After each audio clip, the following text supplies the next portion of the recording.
My name is Emily, a 33-year-old woman with a passion for neatness and organization. I work as an auditor at a large firm, and my friends often tease me about my obsession with keeping receipts and paying taxes on time. But I believe these little habits are what keep my life running smoothly. Let me tell you how I met my husband, Jake. It was at a party hosted by our mutual friend, Lisa. I remember that evening clearly. I was sipping a glass of wine and catching up with some old college friends when Jake walked in. He was a bit older, carrying himself with a confident stride and a charming smile. He worked as a manager at a food sales company. "Hey, I'm Jake. Do you mind if I join you?" he asked, holding a beer and looking directly at me. "Sure, I'm Emily. Nice to meet you," I replied, smiling back at him. We started talking, and I was surprised by how effortlessly the conversation flowed. We discovered a mutual love for hiking and a shared passion for classic rock music. A few months into our relationship, Jake invited me to his sister Sarah's barbecue. It was my first time meeting his family, and I was a bit nervous. When we arrived, Sarah greeted us warmly, but her 3 kids were a whirlwind of energy, running around and tossing toys everywhere. "Hey Sarah, this is Emily," Jake said, introducing me. "Nice to meet you, Emily. These are my little rascals, Mike, Tom, and Lily," Sarah said, barely holding on to Tom as he wriggled out of her grasp. "Nice to meet you all," I replied, trying to hide my unease. As the evening went on, the kids became wilder, climbing on furniture, throwing food, and yelling at the top of their lungs. I glanced at Jake, hoping he'd say something, but he just smiled and shrugged. "Aren't they just full of energy?" he said, chuckling. I forced a smile. "Yeah, they sure are." As our relationship progressed, Jake and I started discussing the future. He proposed to me during a hike on a beautiful hill overlooking the valley. It was simple and sweet, just the way I liked it. Our wedding was lovely, aside from one little hiccup: Sarah's kids. They were at it again, running around, making a mess, and being loud. Sarah didn't seem to care, and Jake found it amusing. "Look at them. They're having so much fun," Jake said, laughing as he watched them spill drinks and toss food around. "Yeah, but they're also making a huge mess," I replied, trying to keep my irritation in check. "Oh, come on, Em, they're just kids. Let them enjoy," he said, shrugging it off. I didn't want to spoil our special day by arguing, so I let it go, hoping things would improve once we settled into our new life together. After we got married, Jake and I decided to buy a house together. We had been living in a rented apartment, but we wanted a place to call our own. I was really excited about this new chapter in our lives. One evening after work, Jake and I sat down to discuss our finances and how we'd manage the expenses for our new home. "Emily, we need to figure out how we're going to split the costs," Jake said, leaning back on the couch. "Yeah, I've been thinking about that too," I replied. "I can handle the furniture, appliances, and some art pieces. What about you?" "Well, I was thinking I could buy you a new car. I know your old one is giving you trouble," Jake suggested. I was surprised and delighted. "Really? That would be amazing. My car is practically falling apart." "Yeah, I've seen it struggle. It's time you had something reliable," he said with a smile. We started house hunting right away. After a few weeks of searching, we found a beautiful house that we both loved. It was a bit pricey, but we decided it was worth it. Moving in was hectic, but I was excited about decorating our new home. I spent a lot of time selecting furniture and appliances, ensuring everything was high quality and stylish. One Saturday, Jake surprised me with a new car. It was a sleek, shiny sedan, and I was thrilled. "Jake, this is incredible. Thank you so much," I exclaimed, hugging him tightly. "You're welcome, Emily. You deserve it," he said, looking proud of himself. As we settled into our new home, everything seemed to be going well. We both enjoyed our jobs and loved coming back to our cozy house. But as time passed, little things started to bother me. Jake's laid-back attitude, which I once found charming, began to get on my nerves, especially when it came to household chores. "Jake, can you help me with the dishes tonight?" I asked one evening after dinner. "Em, I had a long day at work. Can't we just leave them for tomorrow?" he replied, giving me pleading eyes. "Jake, we can't keep putting things off. I'm tired too, but we need to keep this place clean," I insisted. "Fine, I'll do it," he said, sighing heavily as he got up from the couch. A few months into our marriage, I started worrying because I couldn't get pregnant. It was really stressing me out. I went to the doctor, and he told me to be patient, that it would happen when the time was right. Still, it was hard not to worry. Meanwhile, Jake's sister Sarah, with her 3 kids, was visiting a lot. Sarah lived in a neighboring state, but you'd think she lived next door with how often she was around. Every time she came over, she'd unload all her problems with her husband on me. It was nonstop. During dinner, while we were trying to relax, she'd be at it, talking about her issues. "Emily, you won't believe what John did this time," Sarah would start, rolling her eyes. Sarah, can we talk about something else for once? I'd ask, trying to steer the conversation away from her marital drama. Oh, come on, Emily, I need to vent. You're the only one who understands, she'd reply, not getting the hint at all. And her kids? They were a nightmare. As soon as they stepped into our house, it was like a circus. They'd run around, fight with each other, throw food, and just be loud. After a long week at work, all I wanted was some peace and quiet, but that was impossible with those kids around. Guys, can you calm down, please? I'd say, trying to keep my cool as they tore through the living room. Why are you always so uptight, Emily? Sarah would snap at me whenever I tried to get her kids to behave.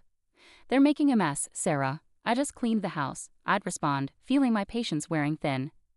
Well, maybe if you had your own kids, you'd understand, she shot back one day, her words hitting me like a punch in the gut. I was stunned by how insensitive she was, especially knowing how much I was struggling with getting pregnant. It felt like a slap in the face, and I couldn't believe Jake didn't say anything to defend me. Jake, are you going to let her talk to me like that? I asked, my voice shaking with anger and hurt. Emily, calm down. You're making a big deal out of nothing, he said, siding with her again. A big deal out of nothing? She just insulted me in my own home, I shouted, feeling the tears well up. I was so done. I couldn't keep living like this, constantly disrespected in my own home, with my husband always taking his sister's side. It was clear to me that something had to change, and soon. One Saturday, Sarah showed up with her 3 kids. She dumped them on me and said, Emily, I need a break from parenting. I'm going shopping. I couldn't help but chuckle when she said, parenting. The woman barely knew what that meant. Every time she's here, it's like a zoo. Fine, Sarah, but you better be quick, I said, already feeling the stress coming on. Thanks, Emily, you're a lifesaver, she chirped, grabbing her purse and bolting out the door before I could say anything else. Great, I thought, just what I needed. I was in the kitchen, trying to cook dinner. It's a long process and I like things done right, but with those kids running wild, it was impossible to focus. They were yelling, running around, and making a mess. Guys, can you keep it down? I shouted from the kitchen, hoping they'd listen for once. Of course they didn't. Suddenly I heard a loud crash. My heart sank. I ran into the living room, and there it was, my grandfather's antique Chinese vase, shattered on the floor. My chest tightened with anger and frustration. What the hell happened here? I screamed, looking at the kids who were now standing still with guilty expressions. We were just playing, one of them mumbled, not meeting my eyes. This vase is priceless. It's from my grandfather. Do you have any idea what you've done? I was livid, shaking with anger. Just then, Jake walked in, looking calm and clueless. What's going on? Emily, your nephews just broke my grandfather's vase. Look at this mess. I pointed at the shattered pieces on the floor. Calm down, Emily. It's just a vase. We can get it fixed, he said, shrugging like it was no big deal. Just a vase? This isn't about the vase, Jake. It's about respect. I'm tired of this. Every time Sarah comes over, our house turns into a disaster zone, and you don't care, I shouted, my voice cracking with frustration. Just then, Sarah walked in, bags in hand, looking annoyed. What's all this yelling about? Your kids broke my grandfather's vase, Sarah. Look at this mess. I pointed at the floor, trying to hold back my tears. Well, maybe you should have kept a better eye on them, Emily, she said, not even bothering to apologize. Are you kidding me? They're your kids, Sarah. I shouldn't have to watch them. I was furious, my hands shaking with anger. Jake just shook his head, looking annoyed. You're overreacting, Emily. Just drop it. Overreacting? I've had enough of this. I'm tired of being treated like I don't matter in my own home, I screamed, the tears finally spilling over. Jake just stood there, silent and cold, while Sarah smirked like she had won some sort of victory. I couldn't take it anymore. I stormed out of the room, feeling a mix of anger, hurt, and betrayal. We'd been dealing with Sarah and her kids' chaotic visits for months, but I had no idea what was coming next. One morning, Jake was sitting at the kitchen table, munching on his toast when he casually dropped a bombshell on me. Emily, I need to tell you something. Sarah's getting divorced, and she's moving in with us with the kids for a few months. He said like he was just telling me the weather. I almost dropped my coffee. What? Are you serious? Our house is already a madhouse when they visit for a day. How are we supposed to handle them living here for months? She's my sister, Emily. She needs our help. You need to be more understanding, he said, looking at me like I was the one being unreasonable. Understanding? I've been more than understanding, Jake, but this is too much. Why can't we rent a place for her nearby? I'll even pay for the first month's rent, I suggested, trying to keep my cool. No, she'll be better off here. Plus, you can help with the kids and keep things clean, he said like it was the most obvious thing in the world. I'm not a babysitter, Jake. I work too and I need to relax when I get home, I said, my frustration boiling over. Stop being so selfish, Emily. It's family. They need us, he said, his tone getting sharper. I'm not being selfish, Jake. I'm just asking for a reasonable solution. I'm not going to let my life be turned upside down, I said, feeling my anger bubbling up. Well, they're coming tomorrow evening, so you better get used to the idea, he said, standing up and heading out of the kitchen. I couldn't believe it. I felt completely blindsided and betrayed. The next morning, I woke up early, still fuming from our argument. I got dressed for work and went to grab my car keys, but they were nowhere to be found. When I called Jake, he picked up the phone, sounding way too calm for my liking. I took the car. It's mine, remember? I'm giving it to Sarah so she can use it for the kids. I was stunned into silence for a moment. You're giving my car to Sarah? Are you serious right now? It's not your car, Emily. I paid for it, and she needs it more than you do, he said, his tone matter of fact. That's the last straw, Jake. You've taken everything from me, and I'm done, I said, my voice shaking with anger. What are you talking about? Don't be dramatic, Emily, he said, clearly not getting it. I stood there in the hallway, holding my phone, unable to believe what was happening. It felt like a nightmare I couldn't wake up from. How had things gotten so bad? I picked up the phone and called a moving company. Hi, I need a team to move some furniture and appliances today. It's urgent. The movers arrived a couple of hours later. I showed them around the house, pointing out the items to be moved. Take everything. The beds, sofas, chandeliers, even the faucets in the bathroom.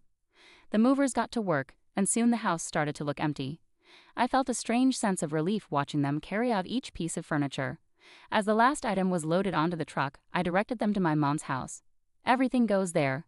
Thanks for the quick work, guys, I said, handing them a tip. With the house now bare, I grabbed my essentials and headed to my mom's place. A few hours later, my phone started buzzing. It was Jake calling repeatedly. I ignored the calls, feeling a mixture of anxiety and empowerment. That evening, there was a loud knock on my mom's door. I opened it to find Jake standing there, looking furious. What the hell, Emily? What did you do? He shouted as he stormed into the living room. I took my stuff, Jake. You took the car, so I took what I bought, I said, keeping my voice calm. This is insane. You stripped the house bare.